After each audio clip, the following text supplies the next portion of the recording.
Hola, hola, buenos días, good morning. Welcome to Cafecito con HACE. My name is Berenice Vargas Luna, Senior Program Manager here at HACE, and I'm your host for today. Who is HACE? In case you're new to the neighborhood, we are the Hispanic Alliance for Career Enhancement. We're a national nonprofit dedicated to the employment, development, advancement of current and aspiring Latinos and diverse professionals. We've been around since 1982 and have served as a resource for Latinos in the workplace and as subject matter experts for corporations seeking to access diverse talent. So through professional development, through resources and networks that hace comunidad, we facilitate access to meaningful career opportunities, helping our comunidad succeed in every phase of their career. Now with me today is soon to be Doctora Michal Tapia. She is an adjunct professor at Lehman College, co-founder and executive director of the recently launched Latino AI Summit, and founder of her own business, Tapia Consulting, and soon to be Mujeres de HACE entrepreneur alumni. So shout out to all the Mujeres alumni. We're here to welcome another member into our comunidad. So good morning, Michal. Buenos dias, good morning. Hi, Beta. Thank you so much for having me. Thank you for being here. It is just amazing to share space with you in different spaces and now in the HACE Comunidad. So welcome and welcome to everyone this morning. A couple of announcements before we get started with our conversation with Michal is heads up, the annual summit is back on April 29th through the 30th at the Willis Tower at Convene, aka the Sears Tower. This is our annual leadership event with the theme this year of Breaking Barreras and 3 conference tracks that will help guide your professional development while you are there those 2 days. So be sure to check out our website, get your tickets for the annual leadership summit. Also, I want to highlight our spring program season. Our cohorts are launching this April. We have our applications up and available for you to review. Go to aseonline.org, click on programs, and there you'll see the full suite of leadership development that we have available from the high school all the way to the C-suite. So depending on where you are in your career phase or individuals around you, definitely there is a program that will be able to serve you. So check those out. And then lastly, Coaching Corner. We have our next Coaching Corner available on February 19th. These are 1-hour one-on-one sessions with a coach to talk about your specific goals, your challenges, and find access, support, and resource to make that next big move. So don't miss out on those opportunities. So with that, let's come back to Michal and let's start this conversation. So first off, how do you like your cafecito Ooh. or your favorite beverage of choice in the morning? How do you start your day? Okay, so I definitely start my day with my cafecito that I make at home in a greca. Okay, I don't call it café con leche. I call it leche con café because there's more milk in it than coffee. I like it light and sweet. So yeah, that's how I start my mornings. And the mug matters. Okay, it's what makes me feel powerful too. This is one of my. Yes. Yes, thanks for calling out the mug. That's why I had to show mine off because this is my newest edition and I picked up in my recent trip to the beach in Mexico. And so Nice. love the cup. Love my cafecito también with a little bit of creamer. Although my favorite cafe is Café de Olla. If you know, you know. It is delicious, but it's very hard to find outside of Mexico. So thank you so much for sharing. If you're watching, tuning in, drop in your favorite beverage of choice. I know there's Team Cafe, Team Agua, Team Te, Team whatever. So make sure you represent in the chat. So Michal, you describe yourself as a proud Afro-Latina. I know you're a first-generation college graduate, a mama of 3. How have these identities, these identidades, shaped the way that you lead and all the work that you are doing today? Ooh, thank you for that. I love this question because for me, there's no separation between who I am and how I lead. I don't leave my identity at the door, right? Being Afro-Latina, first gen, a mom of three, which is probably the hardest of all, has made me really aware of what it feels like to move through systems that weren't built with people like me in mind. I grew up in survival mode, like many of us. There wasn't a blueprint, no real sponsors or mentors showing me the way. And I kind of like had to figure it all out in real time. So I learned early how to read rooms, how to anticipate needs, when to speak, when to stay quiet. And that gave me strength, but it also taught me to shrink sometimes. Now, as a leader, I'm intentional about building spaces where people don't have to be in survival mode to succeed, where you don't have to over prepare just to be taken seriously, where you don't have to code switch to belong. And like I said, being a mom, that has been one of the toughest roles as a leader, and that changed everything. It grounded me. It made me think about what kind of systems we're building because our kids are growing up in them. So I don't lead from perfection. I lead from lived experience. And I also want to name, I didn't even have language for Afro Latina growing up. Okay. I came into that identity later in life. Um, I always felt in between, like too Black for some spaces, too Latina for others. So part of my leadership is honoring that complexity, right? And building spaces that don't flatten our stories because our community isn't a monolith, right? Like we look different, we sound different, and we come from different places. Oh my God. Okay. A few pieces there that really resonated with me. You talked about shrinking, and it's something that we go to. It's how you cope, right, with not having that experience of navigating a new space, of being the first one, and also the complexity of identities. I think I if anyone grew up with La India Maria, right? Ni de aquí ni de allá.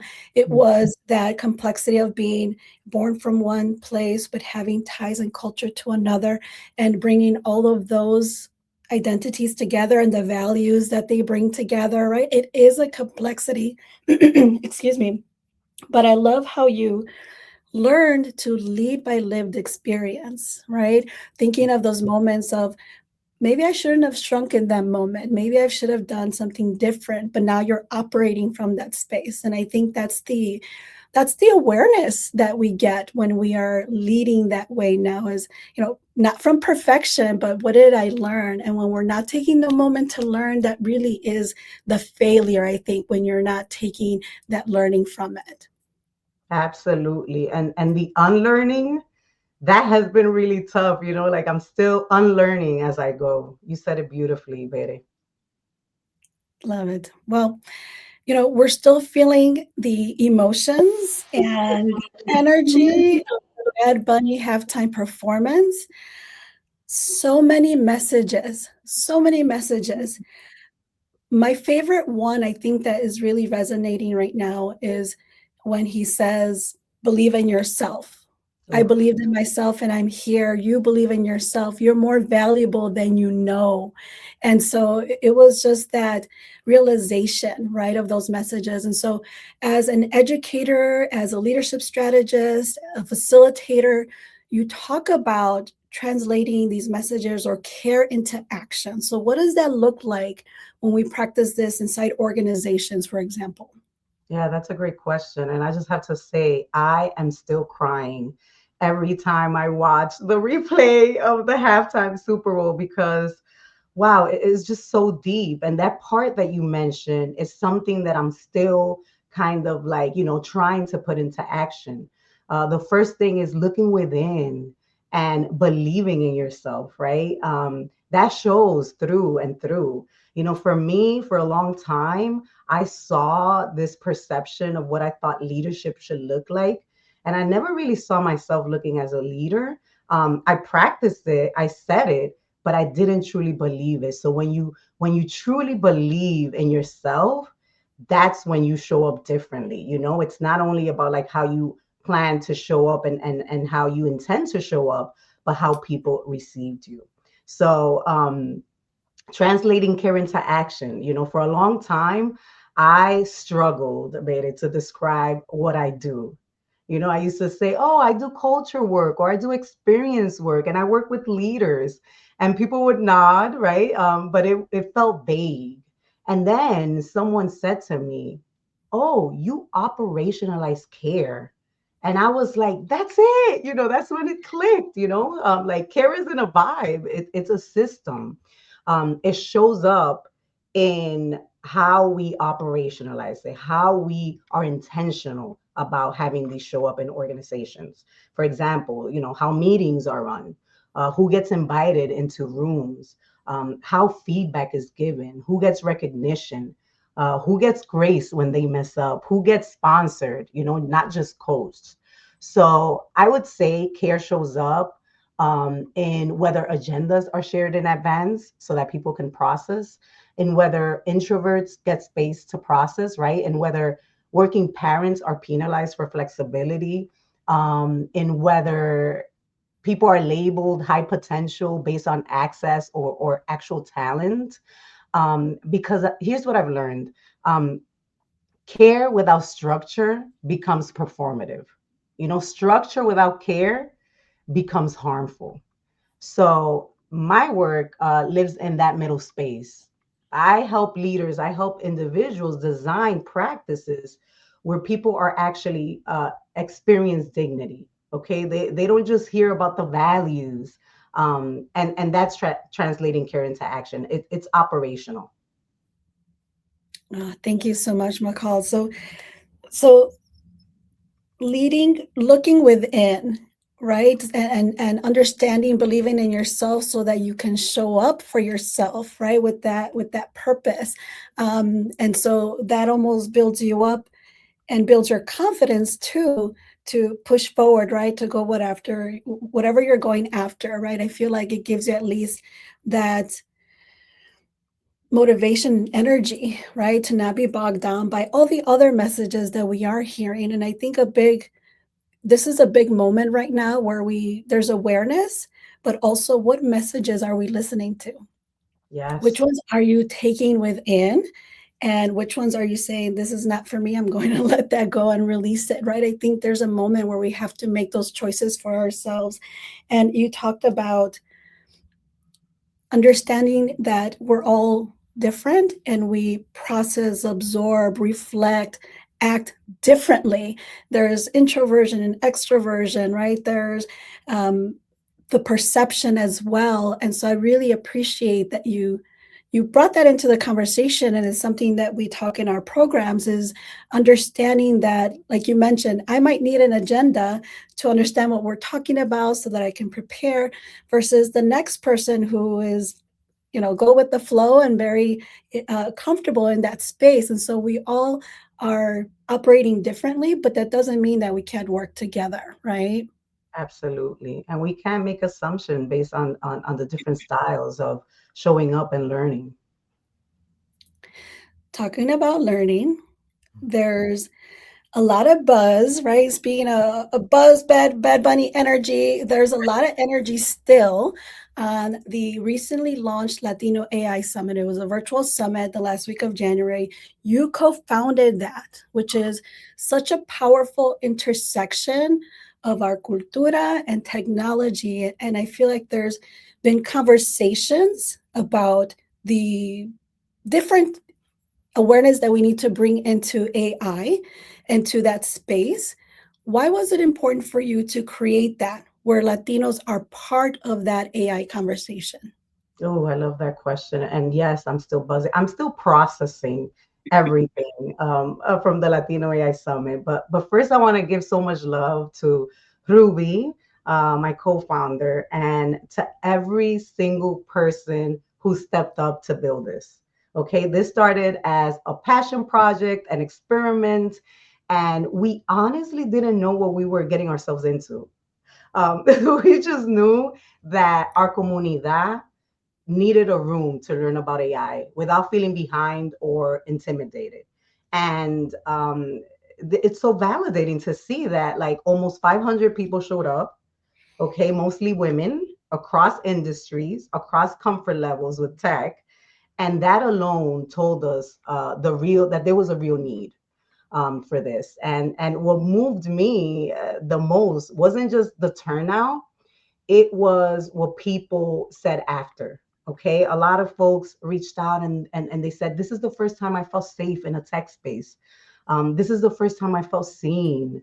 I didn't feel dumb asking questions. And that was the biggest aha for me, because people weren't just craving information, they were craving community. And the ripple effect has just been beautiful. I mean, like, people are forming cafecitos, right? Meeting by industry, connecting locally, and that's what we wanted. Not just a conference where people come in and learn and leave, and then the bus goes away, but an ecosystem. And I'll be honest, okay? I've been intimidated by AI too. I'm not an AI expert.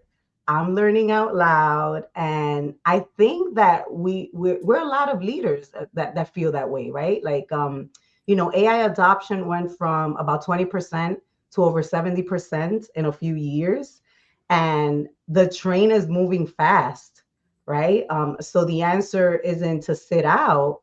The answer is to build spaces where people can learn without shame. And I just have to say, like, what moved me was also like the generosity, like the educators, the founders, the technologists that showed up, not to gatekeep or to sell, but to teach. And that's our community. That's our community. We lift as we climb. So we're collecting feedback and surveys. We're going on listening tours. Over 100 people replied to the survey, and the data is going to shape what comes next. People aren't just asking for content, they're asking for safe learning spaces, practical pathways into AI, and also leaders who look like them, and that's what we're building toward. So I heard a lot of things, the comunidad, and amazing, and congratulations, que over 500, mostly mujeres. So when we think of tech, we don't always see ourselves in those spaces, but here you are saying, here we are, right? Estamos aquí, and you were able to unite and create that collective space where now the community is just going to continue growing, because now they're talking to each other, and they might have been siloed in their own little world and felt that loneliness, maybe, right? Because you feel like you're the only one in this space. And you find that community of individuals just like you. And going back to our halftime performance, with the flags, right, of all of America, and the being seen is the most um, the feedback that I've seen from social and people reacting to it is the visibility that they felt seen. And so I feel like, again, you're creating this opportunity with the AI Summit, and then you're saying there's going to be more.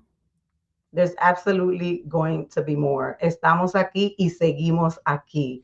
Like, we have to. I mean, it's good for our economy. Our economy is growing, and we're a huge part of that. And we have to get on it. Like, there's an intersection between not only AI, but leadership and the way that we're leading, and things just need to shift. So, seguimos aquí. Seguimos aquí. That's the tagline. And show some love. Let's show some love to Ruby, the co-founder as well. Also, and Mujeres de ACE alumna coach. She was a Mujer Maravilla awardee a few years ago. She's definitely an amazing person. And I'm not surprised that all the success and the unity, right, that you all were able to create with that summit. And so congratulations. Thank you. Now, in the beginning of our intro, I've said that you were going to be a soon doctora, Tapia, right? And so you are doing doctoral research focusing on psychological safety for Latina professionals. And I have to say that until I met you, in community a year or however 2 years ago. Now it's time has flown by, right? Yeah. That was the first time I ever heard that term. And so can you talk to us about what does that mean and what are common ways that safety is broken in corporate environments, for examples, and even when we think we're being inclusive? Yes, thank you. Thank you so much for naming that. I'm like, wow, we've been walking this journey for a while, Betty. I'm so honored to be in community with you. Like you know, many Latinas experience psychological safety, but weren't aware of what that term meant. And psychological safety was coined by Dr. Amy Edmondson, a professor at Harvard. And at its core, it means people feel safe to speak up, ask questions, admit mistakes, or challenge ideas without fear of negative consequences. So when I learned that definition, my curiosity was, okay, but what does that look like for Latina professionals?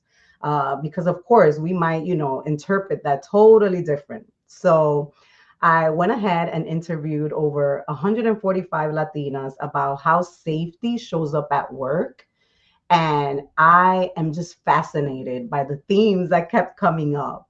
You know, a lot of them, you know, is that inclusion exists on paper, but not in practice. You know, like some of the same voices get airtime, and some people get believed and not. You know, a lot of times when Latinas show up, the way that they feel like showing up, they're labeled aggressive, and sometimes, you know, on the other end, quiet Latinas are labeled not leadership materials.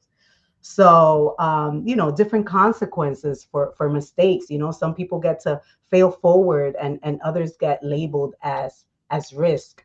And so people cope, right? They cope in different ways, and a lot of the coping includes, you know, over preparing, code switching, you know, staying silent, staying quiet, uh, carrying emotional labor without credit. And that's not psychological safety, right? That's survival. So psychological safety, another thing that I think is important to call out, you know, it isn't about being nice. It's about who gets protected when they speak up, you know, who gets believed, who gets grace.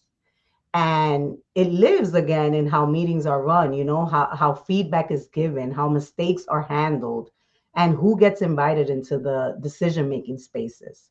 You know, and when leaders design for that, Latinas don't have to armor up to belong. You know, they get to lead fully. So, you know, psychological safety doesn't fail loudly, it just erodes quietly. Thank you for that explanation, and hearing you talk through it again. It was that reminder of, as you mentioned, being quiet or being labeled when you do speak up, being believed or not being believed, being invited or not being invited.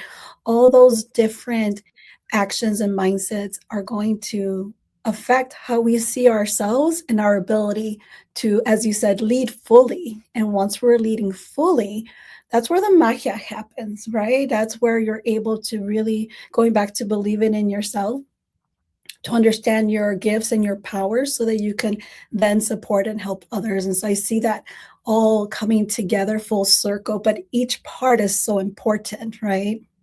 Absolutely. And I think that, you know, psychological safety is also the responsibility of not only the individual, yes, the individual, but also the organizations and the systems that are set in place. You know, we all have to kind of like work together. So from that research, I'm developing a framework where, you know, Latinas are going to learn how to cope, how to show up differently, and organizations are also going to learn how they can support us to set us up for success. So I can't wait to share that with our community. Amazing. And we are a few minutes, still about 5 minutes away from wrapping up. So I want to give the community an opportunity to drop any questions you might have for for Michal. And one question I have, and here's a comment: thank you for taking the steps to be intentional on the challenges we as Latinas face in the corporate environment. And again, psychological safety looks and feels different for us. The making and code switching is exhausting, yes, and places us in a constant fight or flight scenario. So, do you want to comment on that? Absolutely. We see it, we feel it every single day. And I think it's important what you called out. It looks and feels different for us. And even within our community, that feels different for us. I'm diving into the diversity within the Latina community. Like Afro-Latinas may experience psychological safety differently than white passing Latina, Latinas with an accent, and so on. There's so much complexity within, right? Yes, and I also want to acknowledge a comment in the chat: individual that left their corporate environment because of that lack of psychological safety. And so they found and created a space where they're thriving on their own, but not until going through that burnout and panic attacks, right? Going through that challenge of going through those emotions before you remove yourself from those spaces. And so that's what can happen too, is you either stay or you might choose to leave, and the organizations and the work that you're doing will suffer because of that too. Absolutely. Turnover, but kudos to you for building your own table, I would say. Yes. And speaking of building your own table, we talk about we talked about the Mujeres de HACE programs. And so I mentioned you are currently going through that program. You will soon be presenting your final pitch presentation and going on to graduating and becoming part of the Entrepreneurs Alumni. And so we've talked about leadership and psychological safety. What impact, or what has the experience in the entrepreneur program given to enhance what you're doing now? You spoke about the framework and your consulting business. How has that supported that growth? Oh, I love that you said that because I have to give kudos to ASE and thank you for introducing me to this community. What I've learned and the people that I've been surrounded with has just been incredible this journey. Like being in a space with Latinas, other entrepreneurs experiencing, the same things and just like standing in community with each other has helped me grow so much. I mean, like oftentimes entrepreneurship could feel so lonely. And just being in the room learning with my fellow Latinas, and like these Latinas are doing incredible work, let me say. And not only that, like they're coaching me through the things that I'm experiencing. And, that's where innovation grows. When we create these spaces where we could show up as our true selves and be vulnerable and have people looking out because they want to see us grow, that's where innovation grows. That's where you feel like you can spread your wings and fly. So, this space has helped me. I mean, like the pitch deck, I have been terrible at selling, just pitching opportunities and my business. And I've grown, I've learned so much. So this is the ecosystem. This is the space that we should continue building for our community so that we could show up as our best selves. Thank you for that. And so let's move on to closing. And, speaking of growth, leadership, legacy, right? What is the legacy that you hope that you, your work, your impact leaves for those first gen professionals, your children, right? And Afro Latinas and those that who come after you? Wow, that's a deep question. Thank you for asking.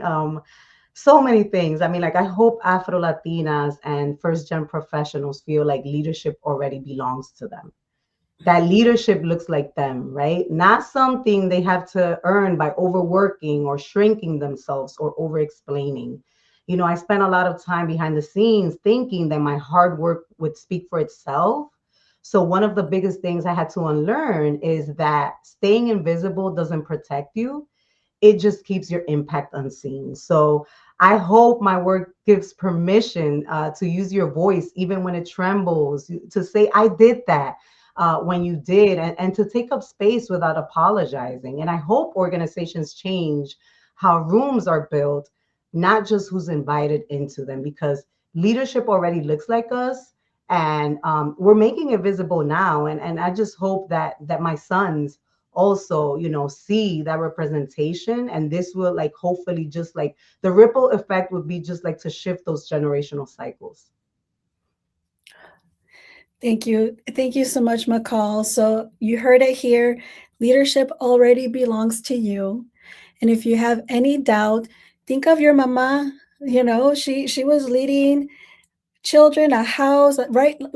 Think of those mentors and leaders that have already been modeled for you, that we don't always consider them as leaders because they're not in a boardroom or XYZ, but it's there, right? We can take that structure and understand that leadership looks already belongs to us, and it looks different for us too.